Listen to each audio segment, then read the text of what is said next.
शांति। ओम शांति। ओम शांति। 7/5/2021 प्रातः मुरली। ओम शांति। बाप दादा मधुबन। आज मीठे मीठे प्यारे प्यारे शिव बाबा ने क्या कहा मुरली में सुनेंगे। ईश्वरीय महावाक्य हम रूहानी बच्चों प्रति। बाबा ने कहा, मीठे बच्चे, रावण ने तुम्हें बहुत पीड़ित किया है। अभी तुम भक्तों का रक्षक भगवान आया है तुम्हारी पीड़ा को दूर करने। प्रश्न है सपूत बच्चों की मुख्य 2 निशानियां सुनो। उत्तर में बाबा ने कहा, सपूत बच्चे सदा माता पिता को फॉलो कर तख्त नशीन बनेंगे, खूब पुरुषार्थ में लगे रहेंगे। दूसरा बाबा ने कहा, उनकी बाप से दिल बहुत सच्ची होगी। सच्ची दिल वाले सदा श्रीमत पर चलेंगे। अगर अंदर में सच्चाई नहीं तो याद में रह नहीं सकते। गीत है भोलेनाथ से निराला। ओम शांति। मीठे मीठे बच्चों ने यह भक्ति मार्ग का गीत सुना। भक्त इस गीत के अर्थ को नहीं जानते। तुम भगवान के बच्चे बने हो। भगवान रक्षक है भक्तों का। भगत जो याद करते हैं और भगवान जिसे भगत याद करते हैं। तुम भी रक्षक हो भक्तों के। भक्तों की रक्षा करते हो। कौन सी आफत है जो भगत रक्षा करने के लिए भगवान को बुलाते हैं। बाबा ने कहा, भक्तों को रावण का बहुत दुख है। भक्ति काल शुरू होता ही है ना रावण संप्रदाय से। जब से हम पूज्य से पुजारी बन द्वापर में आकर के जब खड़े होते हैं तो हमारी कलाएं जो एकदम हमारी विस्मृति में चले जाते हैं, आत्मा भूल करके हम शरीर देह समझ लेते हैं, तो वो रावण संप्रदाय में आकर के रावण ने हमें बहुत ये 5 विकारों ने बहुत दुख दिया ना, तो फिर हम तभी से भगत बन जाते हैं और भगवान को याद करते हैं दुख में।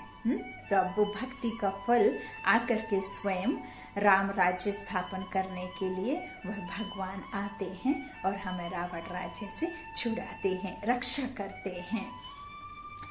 तो कौन सी आफत बाबा कहते हैं रक्षा करने के लिए भगत बुलाते हैं। भक्तों को रावण का बहुत दुख है। रावण संप्रदाय पीड़ित है। हर एक आत्मा रावण संप्रदाय की पीड़ित है। आत्मा दुखी है, बहुत दुख है। और बाबा कहते हैं दुखों से पीड़ित है तो भोलानाथ को याद करते हैं। वह है रावण संप्रदाय और यह है राम संप्रदाय। बाबा कहते हैं भक्तों को यह पता ही नहीं है कि हमारा रक्षक कौन है।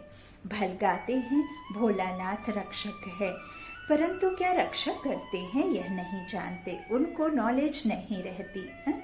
हम मानते जरूर हैं लेकिन उनकी पहचान नहीं होती।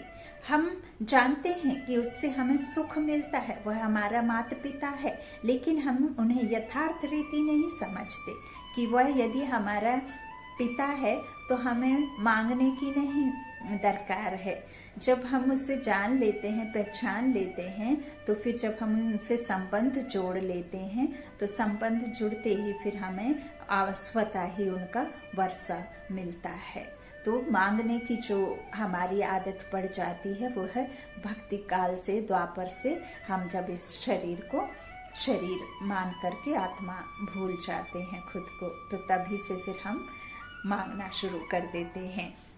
हम उससे जानते नहीं है कि वह क्या करते हैं, उनका क्या ड्रामा है और मैं कौन हूँ। परमात्मा कहते हैं ना, मैं कौन हूँ, कैसा हूँ, जैसा हूँ, जो हूँ, मैं ही आकर के बताता हूँ। मैं ही राजयोग सिखाता हूँ और मैं ही इस आदि मध्य अंत के ड्रामा को समझाता हूँ। आत्माओं की गति दुर्गति का नॉलेज स्वयं परमपिता परमात्मा आकर के ही देकर सदगति हर एक की कराते हैं, हर एक आत्मा की। तो बाबा कहते हैं कि भोलानाथ रक्षक है, परंतु क्या रक्षा करते हैं यह नहीं जानते। तुम बच्चे अब समझते हो कि भोलानाथ शिव बाबा ही बिगड़ी को बनाने वाला है। दुनिया को तो पता नहीं है कि भगवान किसको कहा जाता है। बाबा कहते हैं भगवान का पता हो तो फिर भगवान की रचना के आदि मध्य अंत का भी पता हो। इस जो मनुष्य सृष्टि की आदि मध्य अंत की जो ज्योग्राफी हिस्ट्री है वह तो जाने ना, फिर अगर उनको भगवान हो तो। बाबा कहते हैं इस तरह से वह यह रचता और रचना का कुछ भी नहीं जानते।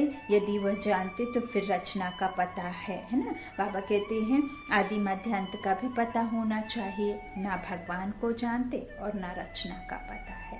भगवान जिन्हें कह दिया वह तो रचता बाप की रचना है। हम सब रचनाएं हैं। ये ब्रह्मा विष्णु शंकर सब उसकी रचना है। कृष्ण जिसे गीता का भगवान कह दिया है वह भी सतो प्रधान अवस्था में रहने वाला सतयुग का प्रिंस है। तो उन्हें भगवान कह दिया जो इस जन्म मरण में आते हैं।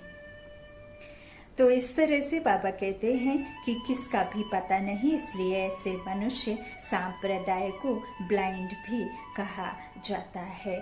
दूसरी तरफ तुम हो जिनको दिव्य दृष्टि मिली है। तीसरा नेत्र ज्ञान चक्षु, समझ का नेत्र, आत्मा का ज्ञान। तो अब तुम्हारा नाम ही है ब्रह्म कुमार कुमारियां। और ब्रह्म कुमार कुमारियों के द्वारा 21 पीढ़ियों के लिए तर जाते हैं। तो परमात्मा तो आकर के इन ज्ञान नदियों को निकालते हैं ब्रह्मा मुख वंशावली के द्वारा। और पूरे विश्व में ये ज्ञान नदियां अलग अलग जगह अलग अलग तरीके से ये ज्ञान को फैला रही है ना। तो एक बड़ी गंगा ब्रह्मपुत्र और फिर उसके बाद छोटी छोटी नदियां जगह जगह फैली हुई हैं, जिसके द्वारा फिर ब्रह्म कुमार कुमारियां जो है इस ज्ञान को विस्तार करके फिर सबको यह ज्ञान देकर स्वर्ग का रास्ता बताती हैं। विश्व पर शांति का जो स्थापन होना है तो परमपिता परमात्मा बच्चों के द्वारा निमित्त बन इन सितारों के द्वारा चैतन्य आत्माओं के द्वारा विश्व में शांति का स्थापन होनी है ना, तो वह कराते हैं। बोर्ड पर भी नाम लगा हुआ है ब्रह्म कुमारी ईश्वरी विश्वविद्यालय। ब्रह्म कुमारी ईश्वरी विश्वविद्यालय नाम लिखा रहता है ना सेंटेंस में। तो सिर्फ ब्रह्म कुमारियां हो नहीं सकती, प्रजापिता ब्रह्मा है ना।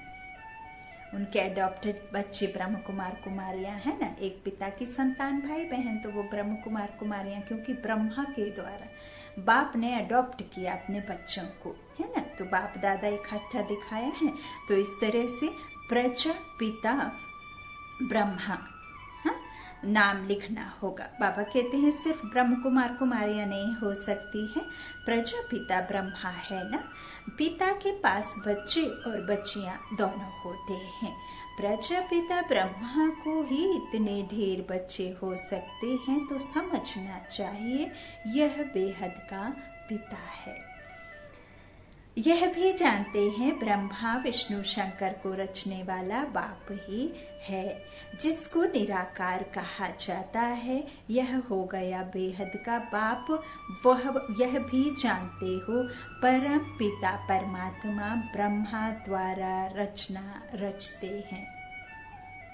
सचखंड का क्रिएशन ब्रह्मा के द्वारा क्रिएट होता है और कराने वाला वो निराकार शिव परमात्मा है ना। तो इनके द्वारा कराते हैं, रचना रचते हैं। इनकी सारी रचना है। सब मनुष्य मात्र वास्तव में शिव वंशी है। अभी तुम आकर प्रजापिता ब्रह्मा की संतान बने हो। यह है नई रचना। परम पिता परमात्मा ब्रह्मा द्वारा रचना रचते हैं, तो तुमको ब्रह्म कुमार कुमारियां कहा जाता है। इतने बेहद के बच्चे हैं, जरूर बेहद का वर्षा लेते होंगे। बाबा कहते हैं बच्चे जानते हैं हम ब्रह्म कुमार कुमारियों को शिव बाबा ने अडॉप्ट किया है। शिव बाबा कहते हैं तुम हमारे बच्चे हो। शिव बाबा के बच्चे हुए ना, तो तुम आत्माएं भी निराकार थी, परंतु ज्ञान तो साकार में चाहिए। आत्माएं तो निराकार, हमारा अनादि स्वरूप तो निराकार ज्योतिर्बिंदु है, लाइट।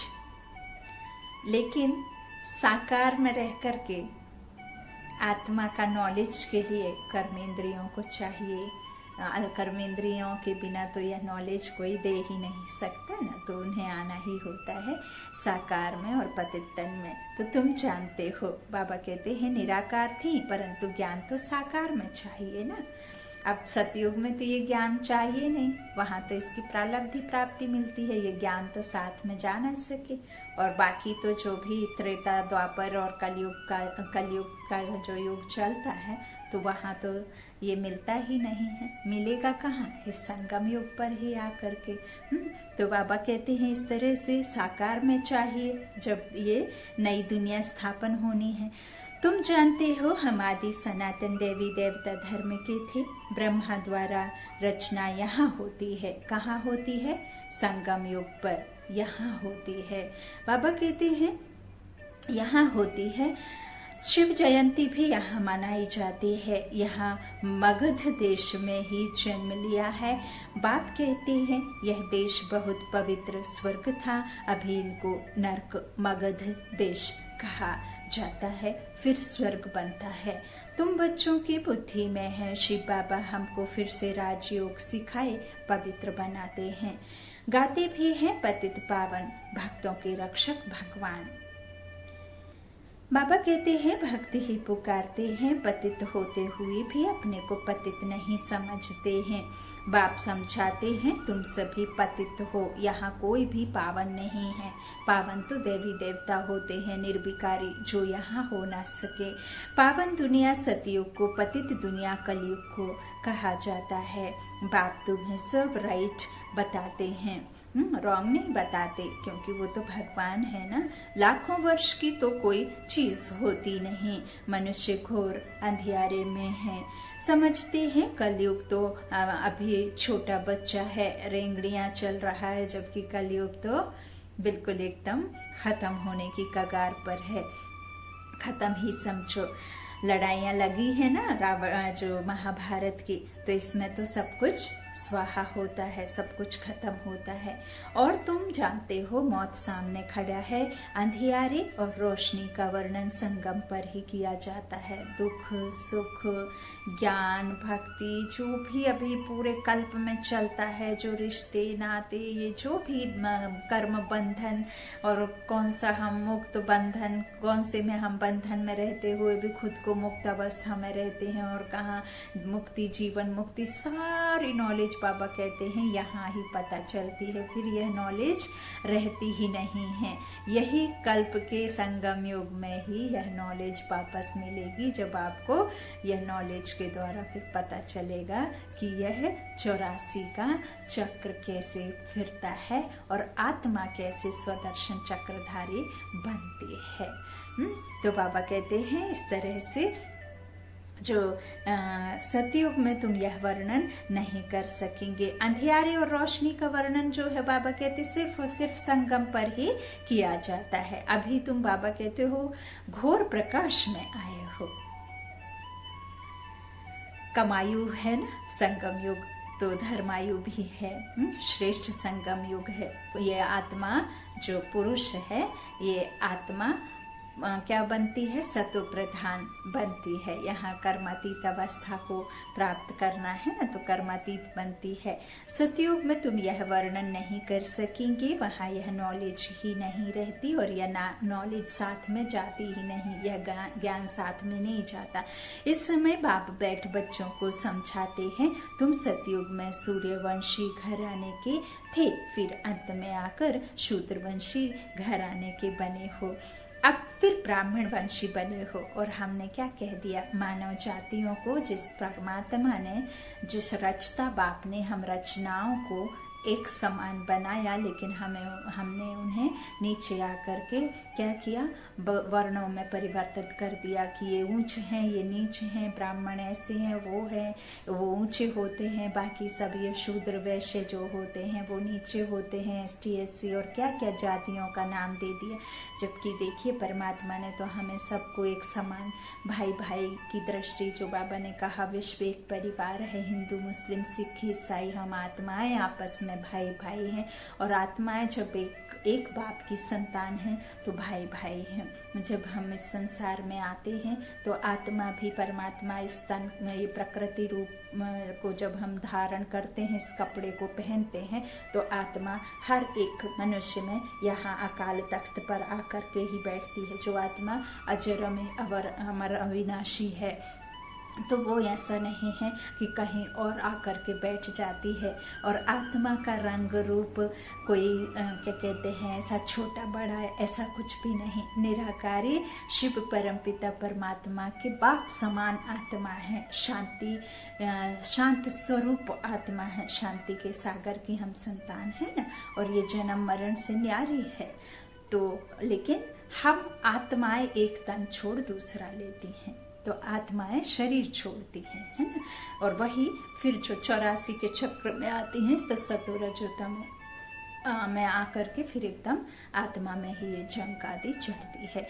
फिर हमने ही आकर के यहाँ ऐसे 4 वर्णों में उसे ऐसा कह दिया, उसे ऐसा कह दिया, जबकि परमात्मा ने तो सिर्फ मानव को बनाया, बाकी वर्णों में बदली नहीं। वर्ण तो ये युग के वर्ण जो बाबा ने बताया है कि 16 कला जब हम रहते हैं तो सूर्यवंशी घराने के रहते हैं, फिर हम 14 में आते हैं तो चंद्रवंशी घराने के, फिर वैश्य, फिर शूद्र बनते हैं, है ना। तो शूद्रवंशी घराने के बने हो तमो प्रधान अवस्था में आने आत्मा की भी 3 स्टेजेस हैं, है ना। तो सतो प्रधान, फिर तमो सतो रजो तमो में आती है, तो 3 स्टेजेस में आत्मा आती है इस शरीर को लेकर। तो अब फिर ब्राह्मण वंशी बनी हो, अब इस संगम युग पर ब्राह्मण वंशी जो श्रेष्ठ ब्राह्मण वंशी बने हैं, तो श्रेष्ठ कुल के हो गए ना। तो बाबा कहते हैं अभी तुम हो सर्वोत्तम ब्राह्मण कुल के, तुम हो ऊंचते ऊंच। यह ईश्वरीय कुल है ना। बाप के पास आते हैं तो बाबा पूछते हैं किसके पास आए हो, तो कहते हैं बाप के पास आए। बाप 2 हैं, एक है लौकिक और दूसरा है पारलौकिक। एक शरीर रूपी पिता शरीर के समान, और आत्मा का पिता आत्मा जैसे निराकार, है ना। तो 2 हैं, एक पारलौकिक परे ते परे परम धाम का निवासी, हम आत्माएं भी परम धाम की रहने वाली है ना। कहीं से तो आती होंगी आत्माएं, जब इतना करोड़ों आत्माएं तन को धारण करती हैं, तो ऐसा तो नहीं है, कहीं तो रहती होंगी। तो वो है ही परम धाम की निवासी आत्माएं, उनका असली घर है ना। बाबा कहते हैं कि यह सर्वोत्तम जो कुल ब्राह्मण कुल है ना, तो क्योंकि जो आत्माएं जैसे घर घर जो पंडित जी पूजा करने जाते हैं शरीर रूपी पंडित, तो उनको फिर श्रेष्ठ मान लिया गया। वह भी किसी की गलती नहीं है, वह भी ड्रामा में है, लेकिन परमपिता परमात्मा हमें उसका भी राज समझाते हैं, उसे भी यथार्थ नॉलेज देते हैं उस बात की भी कि जो विकारों से मुक्त रहें, जो आत्मा खुद में विकारों को टच भी ना करने दे, 5 विकारों से एकदम खुद को उपराम रखना, वह सर्वोत्तम ब्राह्मण है। तो वह भी संगम युग पर आकर के ही बाबा ने बताया। बाबा कहते हैं इस तरह से 2 बाप, एक लौकिक दूसरा पारलौकिक, सभी शालिग्रामों का एक ही बाप है। शालिग्राम आत्माओं को कहा गया है। तो शालिग्राम एक जो बाप एक ही शिव है। तुम्हारी बुद्धि में यह टपकता है, हम एक बाप के बच्चे हैं जिससे वर्षा लेते हैं। निराकार वर्षा तो साकार द्वारा ही देंगे ना, निराकार वर्षा तो साकार द्वारा ही देंगे ना। तो ब्रह्मा तन का आधार लेकर के वो वर्षा दे रहे हैं। बाप खुद कहते हैं मैं साधारण तन में आकर प्रवेश करता हूँ। अब बाप बच्चों को कहते हैं बच्चे देही अभिमानी भव, अपने को आत्मा समझो, यह देह विनाशी है, आत्मा अविनाशी है। बाबा कहते हैं आत्मा को ही 84 जन्म लेने पड़ते हैं, ना कि देह को। देह तो बदलती रहती है, फिर दूसरे मित्र संबंधी मिलते हैं। अभी आत्मा को बेहद के बाप से वर्षा लेना है।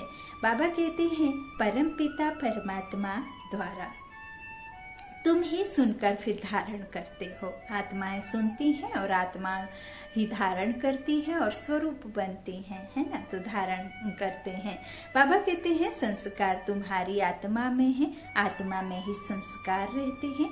ऐसे नहीं कि शरीर के संस्कार कहेंगे, नहीं, तुम्हारे आत्मा के संस्कार तमो प्रधान है, उनको अब चेंज करना है।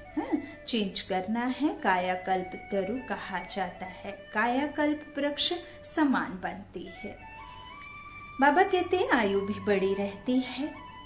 तुम जानते हो यहाँ तो आयु बहुत छोटी रहती है, छोटी आयु में ही बैठे बैठे अकाले मृत्यु हो जाती है। जब हम आयरन एज में आते हैं ना, तो उम्र का कोई भी नहीं कि अभी ये 100 वर्ष का हो गया तभी इसका जो है मृत्यु संभव है। बैठे बैठे अकाले मृत्यु भी हो जाती है, चलते चलते हार्ट अटैक आ जाते हैं, कोई बीमारी से गुजर जाते हैं, छोटे छोटे बच्चे गर्भ में ही दम तोड़ देते हैं। तो यह तो तमो प्रधान है ना, तो ये कलयुग में तो यह होता ही है, मृत्यु लोग है ना।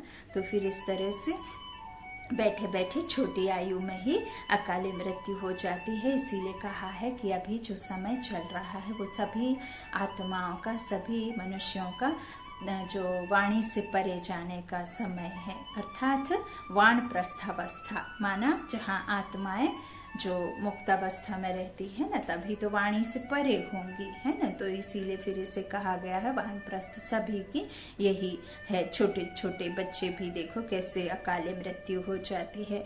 अभी तुम काल पर भी जय पाते हो, वहाँ काल कभी खाता नहीं। सतयुग में कभी भी किसी को काल खाता नहीं। अकाले कब शरीर नहीं छूटता, अकाले कभी भी कोई भी ऐसे दुख से, कोई परेशानी से, कोई बीमारी से, कोई एक्सीडेंट से, कोई भूख से, कोई कैसे ऐसे किसी का भी कोई भी जो है विडो, ये सब कुछ भी नहीं होता सतयुग में, है ना। वहां पे कोई भी इस तरह से बाबा कहते अकाल खाता नहीं है। और तुम जानते हो अब यह शरीर बूढ़ा हुआ है, इनको छोड़कर नया लेना है। ये जो पतित तन है ना, ये पुरानी जूती बूढ़ा हो गया है, क्योंकि अब ये द्वापर से विकारों से पैदा हुआ शरीर है ना, तो बूढ़ा हो गया, इनको छोड़कर नया लेना है। शरीर छोड़ने समय भी बाजे बजते हैं, जन्म लेने समय भी बाजे बजते हैं। यदि कोई अपनी आयु पूरी कर लेता है और ढोल ढमाके पीट करके, आपने देखा होगा, यदि कोई 100 साल ऐसे 99 100 साल में ऐसे गुजरता है तो कहते हैं इन्होंने अपनी आयु तो बिल्कुल पूरी कर ली। अब ढोल बुलाते हैं, फिर उनको विदाई देते हैं और खुशी में ले जाते हैं, फिर दुखी नहीं होते हैं, क्योंकि उनका उम्र कहते हैं उन्होंने अपना जीवन जी लिया। तो ले जाते समय भी ढोल, और जन्म के समय भी ढोल पीटते हैं ना। तो बाबा कहते हैं इस तरह से जो है बाजे बजते हैं ना, तो जन्म लेने समय भी बजते हैं। तो वहां रोने की बात ही नहीं होती सतयुग में, वहां तो ऐसी कोई बात ही नहीं होती। बाबा कहते हैं इस तरह से जो तुमको भ्रमरी का मिसाल भी समझाया है। तुम हो ब्राह्मण ब्राह्मणियां, ब्राह्मणी और भ्रमरी राशि मिलती है। जो काम भ्रमरी करती है वही तुम भी करते हो। ये सीढ़ी उतरने चढ़ने का जो काम है, ये 84 का चक्र जो फिरता रहता है, कभी रुकता नहीं है ना। आत्माएं जो है एक तन छोड़ दूसरा लेती रहती हैं। बाबा कहते हैं जो काम भ्रमरी करती है वही तुम भी करते हो। वंडर है ना, भ्रमरी का दृष्टांत कछुओं का, सर्प का, यह सब शास्त्रों में है। सन्यासी आदि भी यह मिसाल देते हैं। अभी तुम बच्चे बाप द्वारा यह सब समझ रहे हो। वह तो हुआ भक्ति मार्ग, पास्ट का गायन करना, इसका फिर बाद में गायन होता है। इस समय ही बाप इस तन में आते हैं। बाबा कहते हैं इनको ब्रह्मा को भगवान नहीं कहा जाता। वह तो फिर अंधश्रद्धा हो जाती है। ऐसे भी मनुष्य हैं जो राम को कृष्ण को भगवान समझते हैं, राम को और कृष्ण को भगवान समझते हैं। बाबा कहते हैं इस तरह से जो कृष्ण के लिए, राम के लिए भी कह देते हैं वह तो सर्वव्यापी हैं। कोई कृष्ण पंथी, कोई राधे पंथी होते हैं। राधे पंथी वाले कहेंगे सर्वत्र राधे ही राधे हैं। कृष्ण पंथी कहेंगे सिद्धर देखो कृष्ण ही कृष्ण है। राम पंथी राम ही राम कहेंगे, समझते हैं राम कृष्ण से बड़ा है।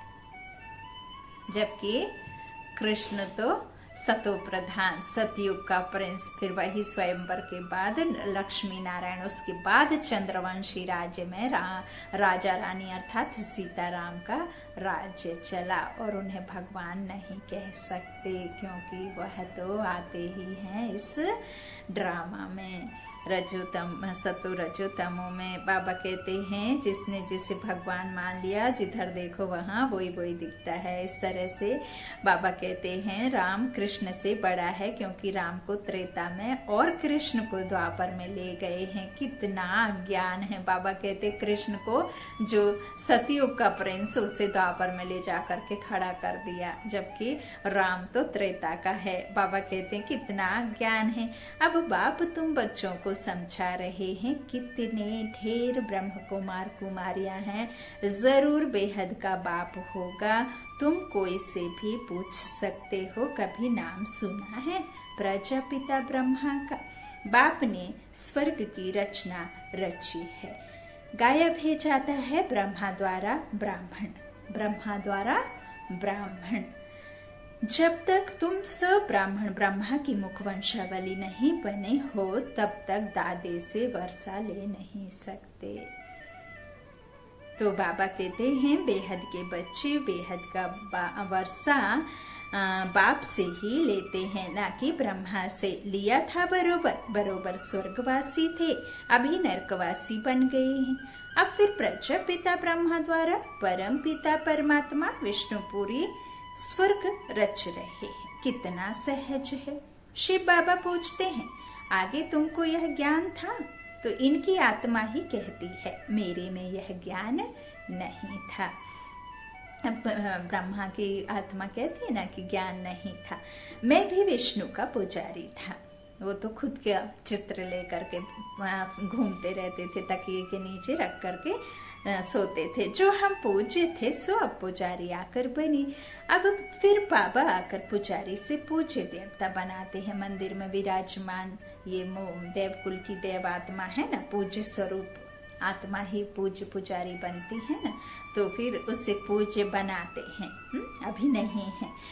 बाबा कहते हैं इस तरह से जो पूज्य देवता बना रहे हैं, तुम बच्चों को अंदर में खुशी रहनी चाहिए। परम पिता परमात्मा ने आकर हमको अडॉप्ट किया है। फिर कोई सोच समझ लेते हैं कि जो है मैं ऐसे किसी के शेर आदि मुख से निकलते हैं, जबकि ब्रह्म मुख वंशावली, कुख वंशावली नहीं, मुख वंशावली है ना। तो मुख से ज्ञान प्राप्त किया और शिव बाबा ने ये ज्ञान दिया और फिर ब्रह्मा मुख से यह ज्ञान निकला।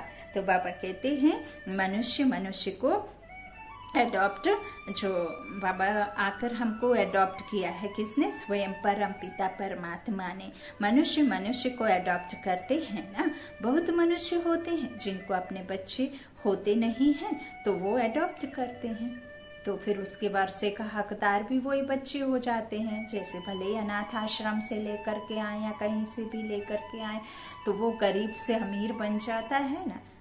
रोड के किनारे भले वो भीख मांगता रहे, लेकिन यदि उसे कोई धनवान व्यक्ति, कोई धनवान उसे अडॉप्ट कर ले, उसको लीगली अडॉप्ट कर लेगा, तो फिर उसके वर्षे का मालिक बन जाता है ना। तो फिर वो गरीब थोड़ी रह जाता है, उसको बाप के वर्षे का हकदार, वो वारिस बन जाता है ना। तो ऐसे ही बाबा ने इनके द्वारा अडॉप्ट किया है, वर्षा मिलता है ना बाप का। तो बाबा कहते हैं इस तरह से जो गरीब बच्चे को लेते हैं, अडॉप्ट करते हैं।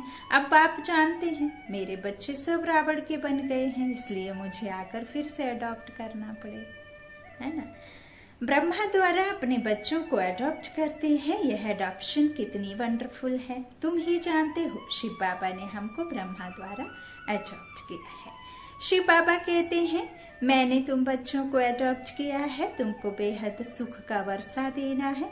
यह ब्रह्मा तो दे नहीं सकते। ब्रह्मा के पास थोड़े, वो तो खुद ही में लेने वाले हैं, हाँ, देने वाले थोड़ी हैं। तो यह भी मनुष्य है ना, प्रजापिता ब्रह्मा। मनुष्य यह ज्ञान नहीं देते हैं। ज्ञान का सागर निराकार परम पिता परमात्मा ही बैठे यह ज्ञान देते हैं।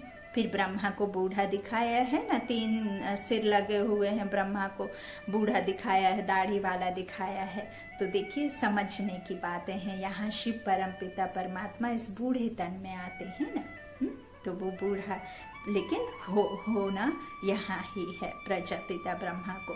तो बाबा कहते हैं इस तरह से पतित पावन एक बाप है, और विष्णु को जो यह ज्ञान देते हैं, तो ब्रह्मा को अथवा विष्णु को ज्ञान सागर नहीं कहा जाता। इन तीनों की महिमा अलग अलग है। ज्ञान सागर पतित पावन एक बाप है। सारी दुनिया के मनुष्य मात्र उनको बुलाते हैं। अंग्रेजी में भी कहते हैं वह लिबरेटर है, दुखों से छुड़ाने वाला। जिससे दुख मिलता है उसे लिबरेटर किया जाता है। तो उससे फिर लिबरेट किया जाता है। अब दुख हमें रावण से मिला, तो अब उससे छुड़ाएगा कौन? जो लिबरेटर है ना। तो लिबरेटर सिर्फ और सिर्फ निराकार शिव गॉड फादर है, और जो जिससे लिबरेट कराते हैं वह रावण है, उससे छुड़ाते हैं। तो लिबरेट किया जाता है। बाप भी यहाँ आकर रावण से लिबरेट करते हैं। रावण राज्य भी यहाँ हुआ है। यहाँ ही रावण को जलाते हैं, जलाकर फिर कहते हैं सोने की लंका लूटने जाते हैं। उनको तो कुछ पता नहीं है, जबकि हम आत्माओं के आत्मा इस योग अग्नि में इन विकारों को क्या करती है? जलाती है, रावण पर जीत पहनती है। इन विकारों पर जीत पहनना, फिर वह लंका जीतती है, अर्थात स्वर्ग में जाती है, लक्ष्मी नारायण बनती है। तो आत्मा से लड़ाई, आत्मा की विकारों पर जीत। तो रावण को जलाना अर्थात अपने 5 विकारों को इस ज्ञान अग्नि में दग्ध करना। तो फिर लंका जीत लेते हैं ना, सोने की लंका। तो वह तो हुआ ही सतयुग, जो हमें मिलने का होता है। इन विकारों पर जीत पहन स्वराज्य अधिकारी बनना। स्व पर स्व की अधिकार, स्व का अधिकार माना हम जो आत्मा है वह अपने इन कर्मेंद्रियों को वश में कर खुद को आत्मा समझ फिर स्व पर राज्य करती है। तो स्वराज्य अधिकारी। इस तरह से बाबा फिर वही आत्मा पूज्य बनती है ना। तो बाबा कहते हैं जलाकर फिर कहते हैं सोने की लंका लूटने जाते हैं। उनको तो कुछ पता नहीं है रावण क्या चीज है, कब का यह दुश्मन है। समझते हैं राम की सीता चुराई गई। भगवान की भी देखिए, भगवान कोई अपने पत्नी को चोरी करने देगा क्या? अगर वो भगवान होता तो उसमें इतनी तो ताकत होनी चाहिए कि वो सीता को चोरी ना होने दो। और इस तरह से जो दंत कथाओं में लिख दिया गया है कि वो सीता चोरी हो गई, फिर रावण उसमें रही, लंका में बैठी, अशोक ट्री के नीचे बैठी। इस तरह से जो दंत कथाएं हैं, और इस तरह से कह दिया। तो यहाँ तो सभी सीताएं हैं, सभी अभी जो है रावण राज्य में है, रावण की गिरफ्त में है ना। तो राम तो आकर के सभी सीताओं को छुड़ाता है। कोई एक सीता की बात नहीं है, हर एक सीता, हर एक आत्मा को इस दुख से लिबरेट करने वाला और लिबरेटर राम है। निराकारी राम। ऐसा लिख देते कि राम की सीता चुराई, केवट के कहने से उसे जंगलों में छोड़ दिया, उसकी अग्नि परीक्षा ली। तो अग्नि परीक्षा भी कहाँ, हमारी काम विकारों पर परीक्षा है ना, कि आप इसे जीत सकते हैं कि नहीं। बाबा कहते हैं इस तरह से जो कह दिया कि लंका जो सीता को चुराया, तो यह नहीं समझते कि हम सब सीताएं हैं, हम रावण की जेल में फंसी हुई हैं। यह ज्ञान किसमें भी नहीं है। कथाएं बैठ सुनाते हैं। शिव बाबा कहते हैं मैं दूर देश का रहने वाला आया हूँ, इस देश पर आई। यह पतित दुनिया पुरानी है ना, यह है रावण की दुनिया। बुलाते भी हैं हे बाबा आओ, हम पतित बन गए हैं। बाप कहते हैं हमको पावन बनाने इस पतित दुनिया में आना पड़ता है, और मुझे आना भी उस तन में है जो नंबर में पावन था। जो नंबर में पावन था तो कृष्ण की आत्मा का तन था ना, ये तो ब्रह्मा बाबा तो वो पावन था। नंबर लास्ट भी तो नंबर 1 भी वही। तो जो सुंदर था वही अब श्याम बना है, जो सूर्यवंशी था वही इधर आकर के कृष्ण की जो आत्मा है वही फिर इतना सुंदर था, सतो प्रधान था, फिर काला बना। तो बाबा कहते हैं कि बाद में श्याम बना। कितना वंडरफुल बातें हैं। कृष्ण को श्याम सुंदर क्यों कहते हैं यह किसको पता नहीं है।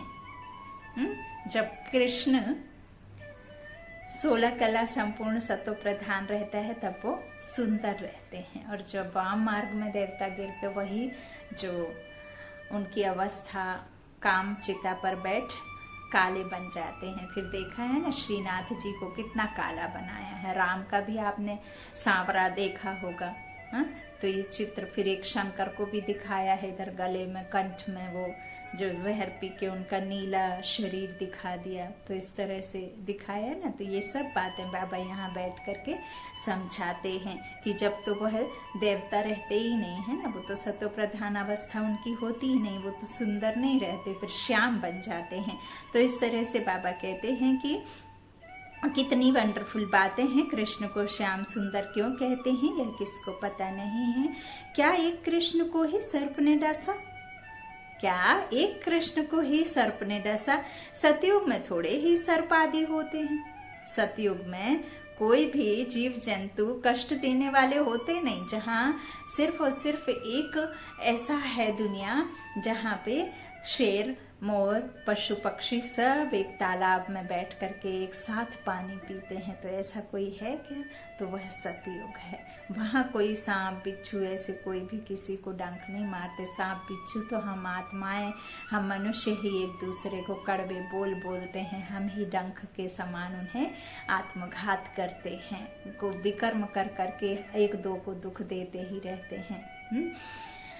बाबा कहते हैं इस तरह से जो वहाँ क्या किसी एक कृष्ण को डसा? क्या वहाँ सतयुग में थोड़े न सर्प आदि होते हैं? बाप कहते हैं यह अंतिम जन्म मेरे कारण पवित्र बनो तो पवित्र दुनिया के मालिक बनेंगे। सिर्फ मुझे याद करो और पवित्र बनो। अल्फ को याद करो, बाबा को याद करो तो बेबादशाही तुम्हारी है। बेपरवाह बादशाह बन जाते हैं ना। तो यह है सहज राजयोग, सहज राजाई। बच्चा पैदा हुआ और वर्षे का हकदार बना। बाबा कहते हैं इस तरह से यहाँ भी बच्चे जानते हैं कि हम बाप के बने हैं तो स्वर्ग की राजाई के हम हकदार हैं। अब बाप कहते हैं सतो प्रधान से तुम तमो प्रधान बन गए हो, फिर सतो प्रधान बनना है। योग और ज्ञान सिखाने में 1 सेकंड लगता है। बच्चा पैदा हुआ और बारिश निश्चय किया।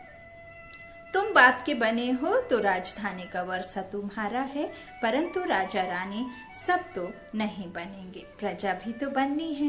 तो यह है राजयोग। राजा रानी, प्रजा, साहूकार, गरीब सब चाहिए ना। तो बाबा कहते हैं इसलिए रुद्रमाला भी बनी हुई है। रुद्रमाला बनी हुई है जो भक्ति मार्ग में चलते हैं। बाबा कहते हैं तुम जानते हो हम राजयोग सीखने आए हैं। माता पिता को फॉलो कर पहले पहले सूर्यवंशी चंद्रवंशी बनेंगे। सपूत बच्चे वह जो माता पिता को फॉलो कर तख्त नशीन बने। पुरुषार्थ खूब करना चाहिए। बाप कहते हैं मुझे याद करो तो करते नहीं हैं, श्रीमत पर चलते नहीं हैं, अंदर सच्चाई नहीं है। दिल सच्ची हो तो श्रीमत पर चलते, बाप को याद करते रहें। श्रीमत पर ही तुमको दादे से वर्षा मिलता है। दादे से मिलता है वर्षा, बाप के द्वारा दादे का वर्षा मिलता है ना। तो ब्रह्मा स्वर्ग का वर्षा दे नहीं सकते। ब्रह्मा स्वर्ग का वर्षा थोड़ी दे सकते हैं। दादे की कमाई पर पौत्रे का हक रहता है। बाप की कमाई के बच्चे भागीदार बनते हैं। बाप की कमाई के बच्चे भागीदार बनते हैं। लेकिन दादे का वर्षा पोत्र पोत्रियों को मिलता, पोत्रे को मिलता है ना। तो पोत्रे का हक रहता है किस पर? दादे की कमाई पर। बाप की कमाई के बच्चे भागीदार बनते हैं तो हकदार हैं। यहाँ तुमको शिव बाबा से वर्षा मिलता है, ज्ञान रत्न बाप से ही मिलते हैं। तुम जानते हो हम ब्राह्मण ही सो फिर देवी देवता बनेंगे। जगदम्बा कौन है? कौन है जगदम्बा? बाप कहते समझाते हैं यह ब्राह्मणी थी, ज्ञान ज्ञानेश्वरी थी फिर राजराजेश्वरी बनती है, तुम भी ऐसे बनते हो। मम्मा को बताया ना बाबा ने, तो इस तरह से वही राजराजेश्वरी बनती हैं, तुम भी ऐसे बनते हो। अच्छा, बाप दादा का याद प्यार ले लीजिए। मीठे मीठे सीखी लादे बच्चों प्रति माता पिता बाप दादा का याद प्यार और गुड मॉर्निंग।